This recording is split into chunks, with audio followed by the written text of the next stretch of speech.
धावपळीच्या या जीवनात मनुष्य तंत्रज्ञानाकडे वळला, विज्ञानात प्रगती केली आणि मनुष्य आणखीनच समोर जाऊ लागला, पैसा कमवू लागला. यातच मनुष्य आपल्या बहुमूल्य शरीराकडे नकळतच दुर्लक्ष सुद्धा करू लागला.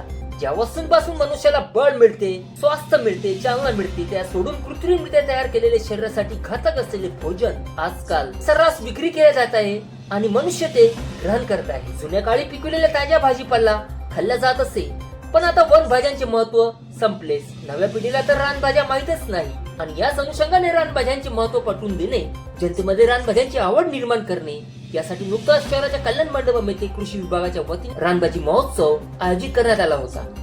या कार्यक्रमादरम्यान विशेष उपस्थिती राहिली मेलघाट विधानसभा क्षेत्राचे आमदार केवलराम काळे, अचलपूर विधानसभा क्षेत्राचे आमदार प्रवीण तायडे, कृषी अधिकारी मंचासीन होते. विविध बचत गटाच्या महिलांनी रानभाज्यांचे स्टॉल लावले. आमदारांनी विलुप्त होत चाललेल्या रानभाज्यांचे महत्व पटवून दिले आणि प्रत्येकाने आपल्या भोजनात रानभाज्यांचा वापर करावा अशी विनवणी केली.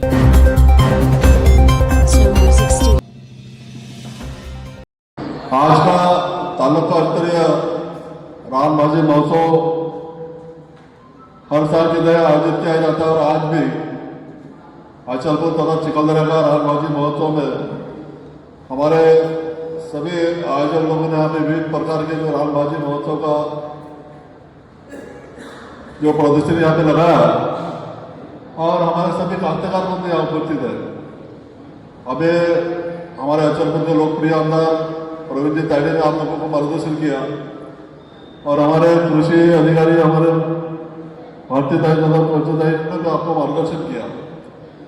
हर साल की तरह हमारे जो छोटे छोटे काश्तकार बंधु है चिकलदरा के, धारवी के, जो अनेक प्रकार के रान भाजी अपने अपने खेत में उपज करते हैं, कृषि अधिकारी तथा कृषि मंडल अधिकारी को जो मार्गदर्शन मिलना चाहिए वो मार्गदर्शन सही रूप से उनको मिलना चाहिए. तो हमारे निश्चित रूप से हमारे छोटे छोटे काश्तकार बंधु है उनके मार्गदर्शन अगर उनको सही मार्गदर्शन अगर मिला तो हमारे मेलघाट के, तारने और चिकलदरा के सही काश्तकार रानभाजी महोत्सव अनेक प्रकार के जो खेती उपज माल है निश्चित रूप से अच्छे प्रकार के उपज करेंगे. और आजकल में हमारे कृषि विभाग की ओर से रासायनिक खेती, जैविक खेती, प्राकृतिक खेती, इसके माध्यम से अनेक प्रकार के मार्गदर्शन हम देखने को मिलता है. और आजकल हमारे जो कृषि विभाग के हमारे जो काश्तकार बंधु है और उनका निश्चित रूप से हमेशा उनका प्रयोग होता है कि हर साल अपन कुछ नया करना चाहिए और हमारे कृषि अधिकारी को जो मार्गदर्शन मिलता है वो मार्गदर्शन उनको मिलना चाहिए कि हम अनेक प्रकार के प्रयोग करके नया नया वन उपज, खेती उपज जो माल अपन खेती में करते हैं उसके उपजाऊ अपन कैसे करते हैं तो करना चाहिए. आज हमारे चिकलदरा तालुका में विशेष करके रानभाजी में सावा, कोदो, कुटकी बराबर हमारे भैया, अरे भैया चिकलदरा वाले भैया, सावा, कोदो, कुटकी ये हम अपन अपने उपजाऊ करते हैं ना.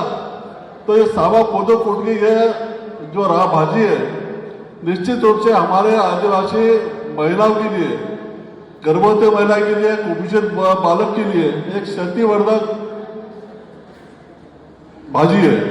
और हमारे निश्चित रूप से चिकलदरा तालुका के और धारनी तालुका के लोग सावा, कोदो, कुटकी का निश्चित रूप से हर साल उसका उपयोग करते हैं और हमारे इससे पूरे परिवार के लिए उसका पोषक और शक्तिवर्धक ऐसा एक भाजी है जो हर साल हमारे लोग करते हैं.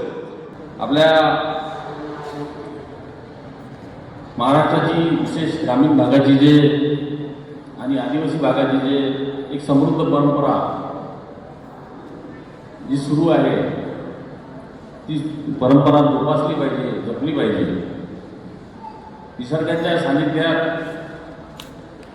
आजचं युग हे इन्सेक्टिसाईड आणि फर्टिलायझरचं असल्यामुळं आणि माणसाची दिवसेंदिवस क्रयशक्ती ही कमी होत चाललेली आहे.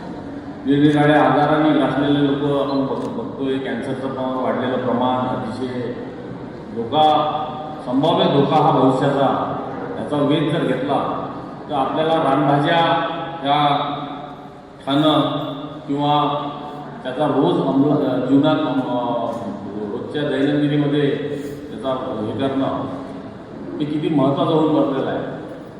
जुन्या काळात 32 ते 33 प्रकारच्या वड्या लोक करायचे.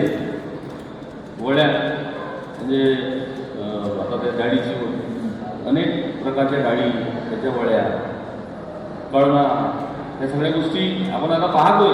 लोक पावत जरी जसं शहराच्या लोकांना ते दुर्मिळ झालेलं आहे. फ्लॅट सिस्टीममध्ये वड्या कुठं घालणार, फ्लॅट सिस्टीममध्ये कपडे घालणार, वाढत घालायला जागा नाही, वड्या कुठं घालणार. त्या आपण चवळीची भाजी असो किंवा कोणती भाजी असो, आपल्या कोणती म्हणते ना, अंबाडीची भाजी, हे बारमाही तसं त्यावेळेस त्या तो काळीच असं होता. आज सुकडी म्हणून गाव आहे तिथं नाल्याचं पाणी जाते. त्या नाल्याच्या पाण्यावर नाल्याचं पाणी म्हणजे सगळं वापरलेलं पाणी, शहरातलं घाण पाणी, सांडपाणी ते वाहत जाते आणि त्याच्यावर शेती केली जाते, त्याच्यावर भाजीपाला पिकवला जाते. पूर्ण अमरावती शहरात तोच भाजीपाला असतो.